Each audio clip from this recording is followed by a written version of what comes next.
Refugees are no longer in their own country and have crossed at least one border.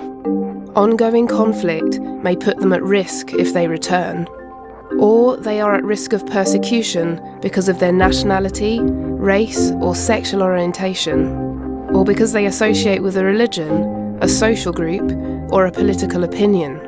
Some get jailed, or harmed physically, or mentally. Refugees often flee with no more than the clothes on their back and leave behind their everyday life. They may lose their home, their savings, their career, and often their family and loved ones. The journey to safety can be long and full of dangers. During the journey, people can get hurt, and sadly, many lose their lives. All of this can cause severe trauma.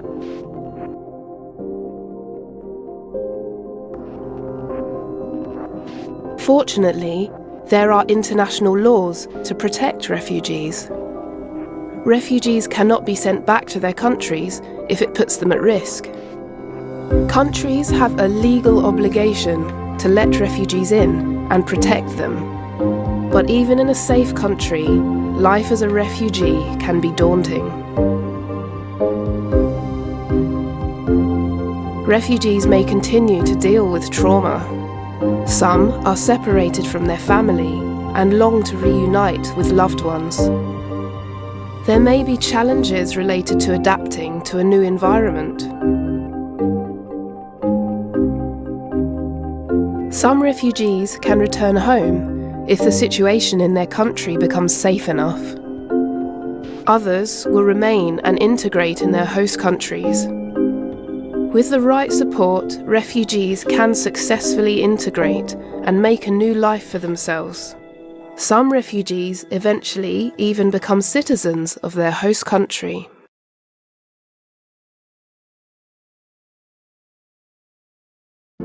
One last laugh, screwing up tiny eyes that would only ever have seen turmoil. One last hug from a brother who would drown alongside him. And one last pose, clutching hands with a father who held him until the very end, but could not save him. This is that father now. A man completely broken. You can hear it in his cry.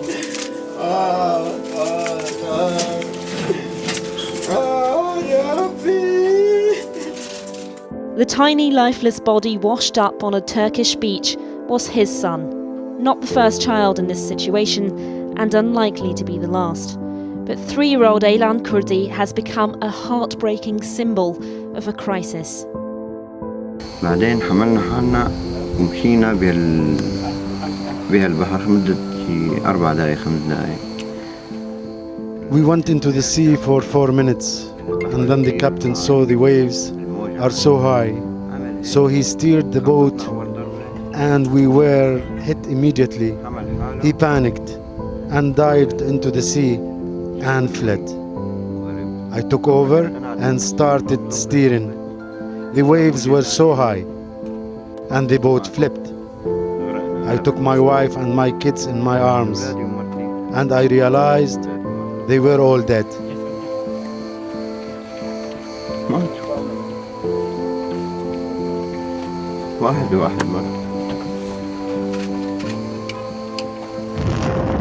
The family are Kurdish Syrians originally from Kobani, a town that's now held by the Islamic State militant group, despite international airstrikes led by the US. For a time, Abdullah Kurdi worked in Damascus as a barber. With the outbreak of war, he fled with his wife Rihanna and sons 5-year-old Ghalib and 3-year-old Aylan. They were living in Turkey but had hopes of making it to Europe. Several times they tried and failed to take a boat to Greece. This time the father paid 4,000 euros to a smuggler, an attempt to secure a better life. Today he was at the morgue to identify the dead. Now all I want to do is sit next to the grave of my wife and children. Abdullah had hoped to take them to Canada, where his sister lives. She'd been trying to sponsor their visas but was rejected by the Canadian government. Last night she saw pictures of her nephew lying dead on a beach. His wife told me on the phone a week ago. I'm so scared of the water. I don't know how to swim. If something happened, how about let Abdullah go? I don't want to go. But I guess they decide they want to do it all together. Those two kids, they didn't see a good life at all. Barely begun lives ended in the most horrific way. They escaped death in Syria, only to meet it trying to get to European shores. An image of a child that's shocked the world, but can it stop others suffering the same fate?